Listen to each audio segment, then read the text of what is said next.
the nut.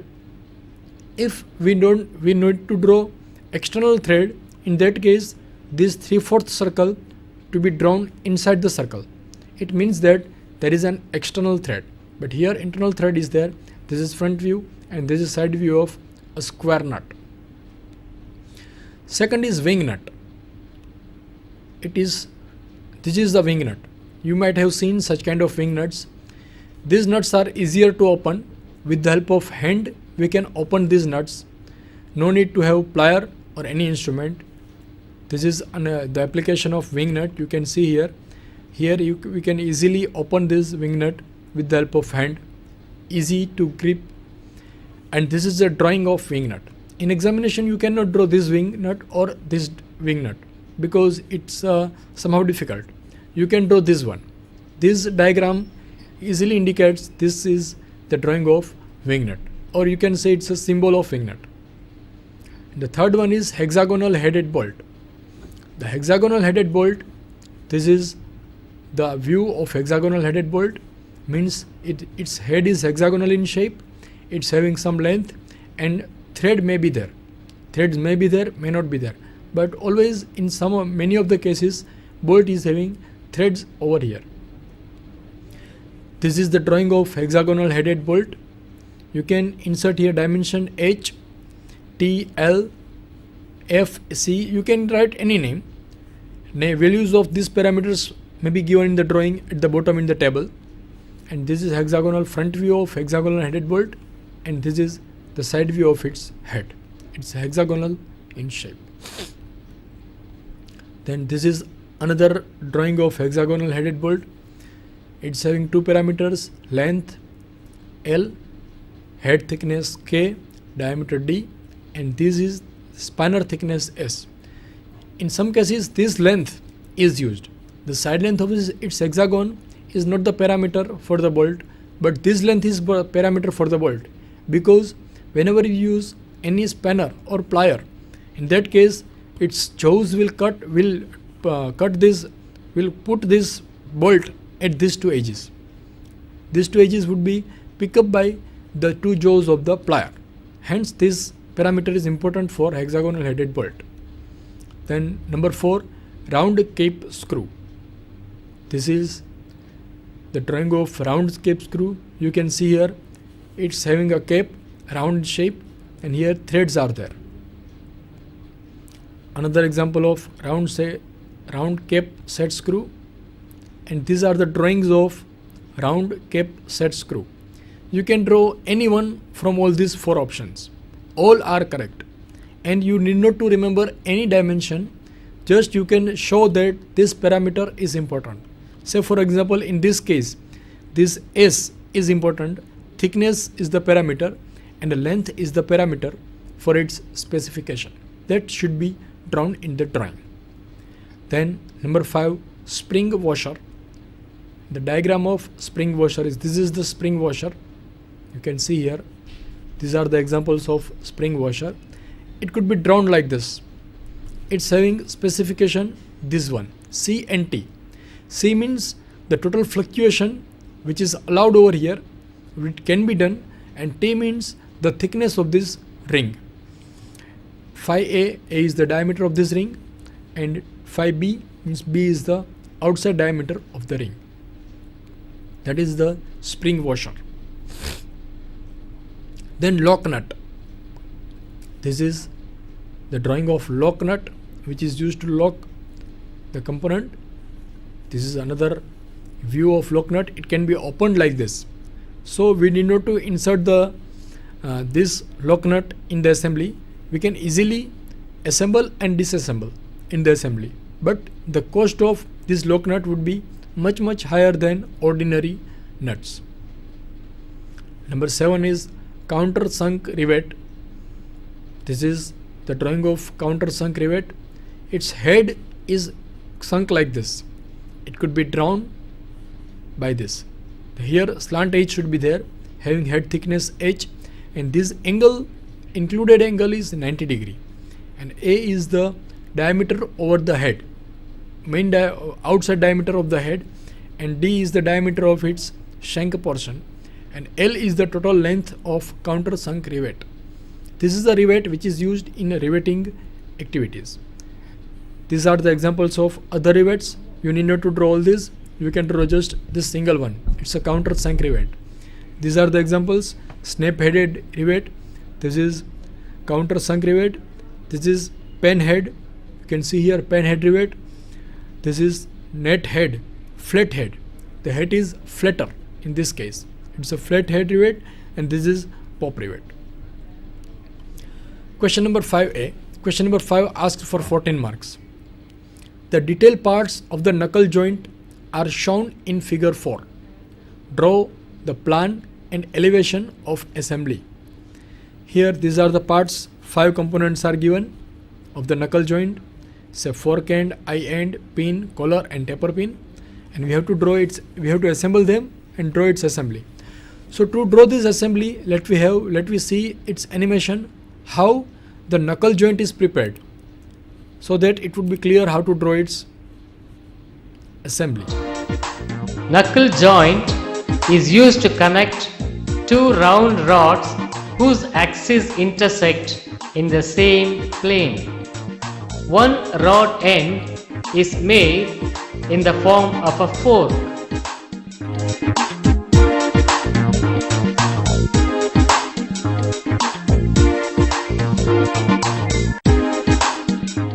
The other rod end is in the form of an eye.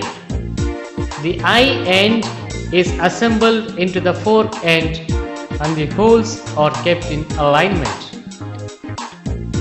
The cylindrical pin that is used to fasten the fork end with the eye end is inserted into the hole. This pin has a taper hole at the lower end of the shank to carry the taper pin. A collar is placed at this end and the taper pin is driven to hold the collar with the cylindrical pin. The collar and taper pin prevents the cylindrical pin from getting removed out.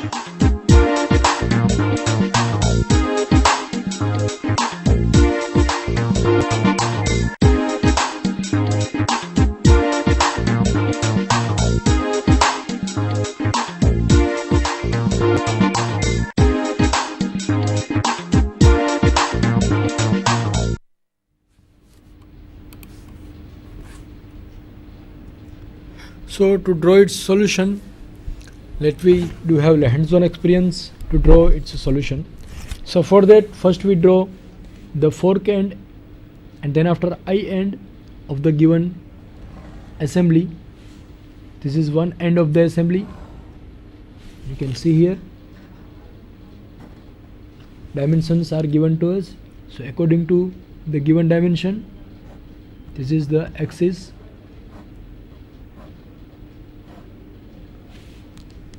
You can draw its axis like this.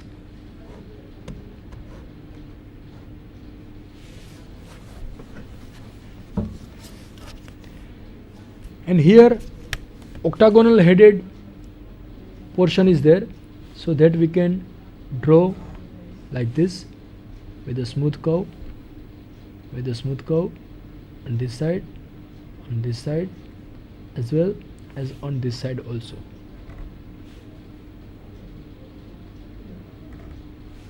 And this shows that it's a shaft. So this end we have drawn, one end, that is fork end. Now what's about another end? So for that also we can draw. After assembling, it would appear like this. So we have to assemble. After assembling, what would be its shape that we are drawing over here? Here arc is there, that could be drawn with the help of compass.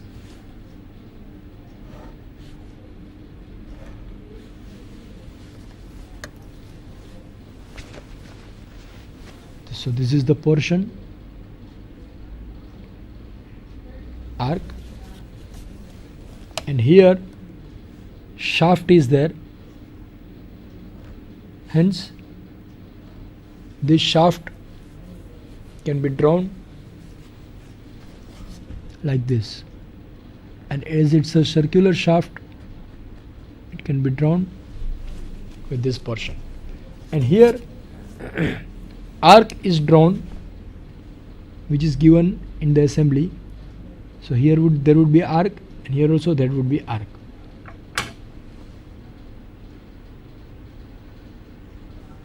Here, and this is also an arc. This is component number 2 as given in the data. You can write it's a component number 2 over here. But that is I end. Similarly, this is component number 1, that is fork end. And after assembling these two ends, we join here with the pin. Pin is inserted inside, so it could be drawn with the dotted line as it's not visible, like this. And at the bottom, washer is there. You can see here the head is known to us. This is the head. Height of the head is given in the data, so it should be drawn like this. And here washer is there, which is drawn over here, and a taper pin is inserted over here. That also we have to show in assembly. Height of taper pin, length of taper pin is given to us, and it's a slightly taper, so you can show the taperness of that pin over here.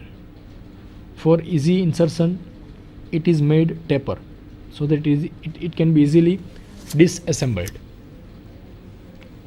So this is component number, pin is component number 3 in the data, that is knuckle pin. Component number 4 is a collar, so this is component number 4,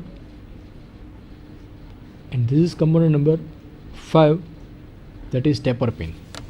And this is the assembly. Here also I end would have an arc shape. That arc you need not to draw freehand, it should be drawn with the compass, with smooth arc. So this is the front view of assembly of knuckle joint, and we can draw its top view by taking projections.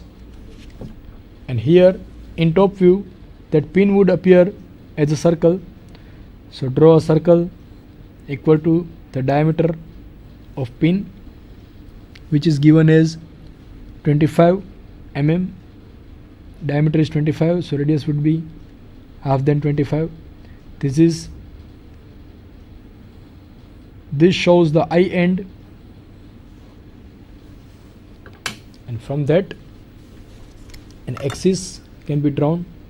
Vertical line is the axis of this assembly.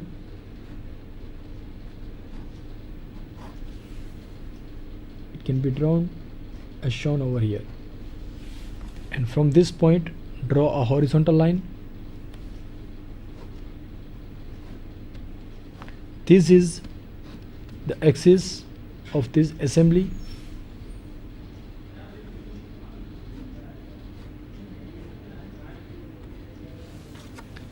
and its thickness in top view would be equal to its thickness in front view. So that is can be drawn by these lines.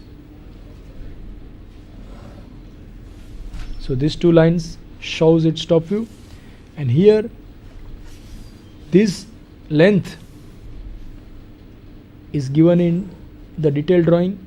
So according to that given length, that is 40 millimeter, you can draw here arcs like this. So this is the top view of this assembly. As it's a shaft, you can show the shaft end by this symbol. This is the head. It may be hexagonal head or octagonal head, depends upon the type of I end. In some cases octagonal end is there, and in some cases the people are using hexagonal head. So whatever given in the data, that you have to just draw. Again, this is a shaft, so to be represented like this, arc on both the side. So this is final assembly drawing of the given knuckle joint. You insert the measure dimensions and name the components one by one. Component number 1, 2, 3, 4 and 5. So I hope the solution of this problem is clear to you. And this is the assembly drawing of given knuckle joint. And this is drawn in third angle projection method. Top view is drawn above and front view is drawn below. If it is asked that use first angle projection method, then you have to draw this front view above and top view below this front view. So I hope the solution of today's discussed problem is clear to you, and we will continue after small break about the solution of some more questions of this question paper. Thank you. Thanks to all.